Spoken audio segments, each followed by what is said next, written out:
Hello everyone, welcome to my Resident Evil 0 hard difficulty no damage walkthrough, and this is the laboratory section, and this is the beginning of a terrible boss fight, but I found a strategy that seems to work consistently so long as you can time your shots properly.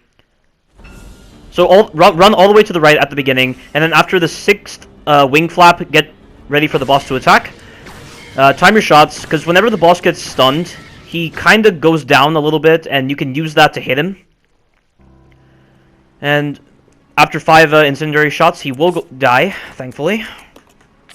But that still doesn't change the fact that that is still a pretty crappy fight. And even using that strategy, I still get a lot of moments where I mess up. I mean, that strategy is less dependent upon RNG because he never does his grab.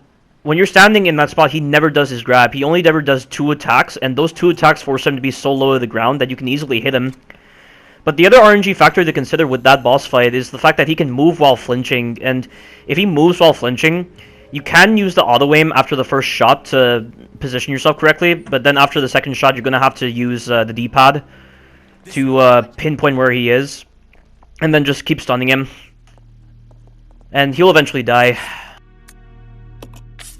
But that's still a crappy boss fight, and it's still the worst boss fight in Resident Evil history. That's never going to change to this day, even though I found a pretty good strategy. So now we're inside the main laboratory area. Give Billy the shotgun, and then give him some additional shotgun ammo, and then drop the rest of the ammo. Give Rebecca the grenade launcher, since you have 1 incendiary round left if you successfully landed all of your shots, and you need to land all of your shots on the bat so that you have this 1 incendiary round inside of your grenade launcher, because you will need it to kill a leech man. And make sure Rebecca has Molotovs as well. You need to have at least 3 Molotovs if you want to do this strategy.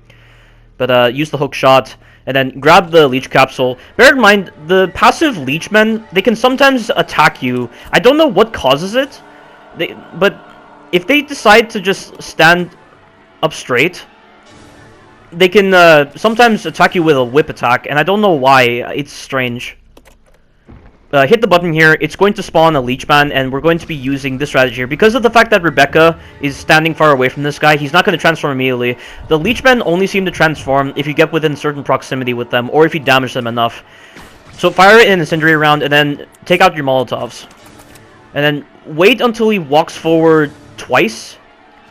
1, 2, and then throw your Molotovs. Throw 2 Molotovs, and then wait, and then throw your final Molotov. Because when he does transform into the Berserk state, he kind of takes a step back, and that can cause him to dodge the 3rd Molotov. So you have to wait a second for him to start an attack, and then you can just stop him. And that will work every single time. That has never failed me once. It's a really nice strategy. And now we just need to get Billy over here, because we need to give Rebecca the leech capsule. And make sure you grab the red chemical as well. If you didn't grab the green chemicals from the medicine room back in the training facility, you're not going to be able to replicate what I just did with grabbing the red chemical and making the stripping agent. If you forgot the green chemicals, you're going to really suffer, because you're going to have to go through a bunch of eliminators just to get back to that medicine room. So make sure you don't forget those green chemicals before coming to the laboratory area. But use this dumbwaiter here to send the leech capsule to Rebecca. And bear in mind, in the room where Rebecca is, there is a zombie lying on the ground, but I don't know what triggers him. There is a chance that he will get up, but I think he only gets up if you're trying to use the dumbwaiter to transport anything that is not a key item, like for instance ammo or healing items, or weapons for instance. That's my theory, but I don't think that's how it works. But for the most part, he's never an issue, because I only ever use a dumbwaiter to move key items. So bear that in mind, just in case. Make sure you grab the red chemical again, because you'll be needing the red chemical for the treatment plant, so that you can make sulfuric acid, but that's for later. In this room here, there are a bunch of pistol bullets inside of this drawer here. And then there's also going to be one of the input regulator coils for the tram, so pick that up. And then skip all the cutscenes that play. And go into the next room here. Take out your pistol and knock out the zombie that's standing. It takes about 3 or 4 shots to knock this guy out. Sometimes you'll be able to kill him in 3 or 4 shots. Maybe you'll even get a lucky decap. Not that it matters. And that guy there will also get up, but it's rather pointless for him to be there, because by the time he stood up, you're already out of the room, so why would they put him there? That's a mystery. So now that we have the green leech, we can give the green leech to Billy, and he's going to be able to access another room that has 2 zombies in it. One of them that is pretending to be dead, and then the other one that is just crawling on the ground. That guy gave me a bit of trouble, but I've come to understand him a lot better now, so he's no longer a problem. What I can say, though, is you don't want to have any weapon out just so you move a little bit faster. That's something I forgot to mention previously. You move a lot faster when you don't have any weapons out, or when you have the knife out, or when you have Molotovs out. Just anything that can be one-handed. Except for the pistol. So, right here, stand right over here. Wait until he turns in a specific way. Like, how he's turning right now. Where he's facing right now is perfect, so just run past him. Grab the sterilizing agent. And then wait for him to move into the wall, and then run past him. And using the sterilizing agent, we're going to be clearing out the gas that's inside of this room. And funny thing, I don't know why there's a loading screen for this particular door, because you can see inside of the room, so why is there a loading screen? Very strange. It definitely goes to show that Resident Evil 0 is capable of rendering all the rooms, but now they just decided, oh, even though we use these loading doors to mask loading, we have the technology available to get rid of all that, but we still want to keep it in as a Resident Evil thing and waste people's time. So silly. Here's the breathing room. This is the hardest room right here. So, move very slowly towards that next camera angle to spawn the hunters so that they don't come after you, and then just shoot them from here. You can shoot over the cages, which is handy, so you'll be able to damage them. It takes about 4 shots to kill a hunter. And watch this, by the way. I've said so many times that the hunters, the hit stun on them is broken, but look at this. I'm getting really good hit stun on them, and I don't know why. I mean, this right here, I kill him, and I'm still able to knock these guys out of the air. I mean, then again, the first time you knock him out of the air, it will always work, but then all subsequent attempts afterwards, it won't work, which is really stupid. Yet, somehow, even though I was stunning them when they weren't jumping, they didn't try to hyper armor through my hits. I somehow managed to maintain hit stun. It doesn't make any sense at all. Because I'm almost certain that even with patience, the hit stun value will never reset. And they will just hyper armor through your shots. Yet, that right there is contradictory to what I've been saying, and I therefore have no faith that that is going to work consistently with using the shotgun. But I had to use the shotgun there because that room was causing me so much trouble. A lot of people just run past it, but they end up taking damage very easily. But I'm not the type of person who likes having RNG in strategies, so I try to pick methods that are less reliant upon RNG, and that was really the only good method I could find. And it definitely paid off, because being able to shoot them over the cages allows you to whittle down the hunter's HP. And then by the time they come around the corner, they're very low on health, so that the shotgun can just stun them very easily. The code here is 4863. And through this door, you'll find the tram. You'll find a switch that will allow you to turn on the power for the tram. And you'll be able to link back up with Billy.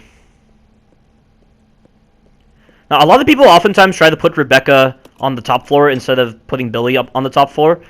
I assume that's there for speedrun purposes because both of the chemicals that you need to make the stripping agent are up there, so you don't have to worry so much about getting the green chemicals from the medicine room inside the training facility. But I think this is better for a no damage strategy, because a lot of the tougher parts of the laboratory section are on the top floor, and you need Billy's capability in firing guns to your advantage, because he's way more efficient at firing guns than Rebecca. Now with both of the regulator coils, we're going to use the hook shot to get up into this control room, and we can finally discard the hook shot because we'll never need it again. So we can finally have an inventory that's actually spacious, because the whole entire game we've been carrying that hook shot, and to finally get rid of it is a blessing.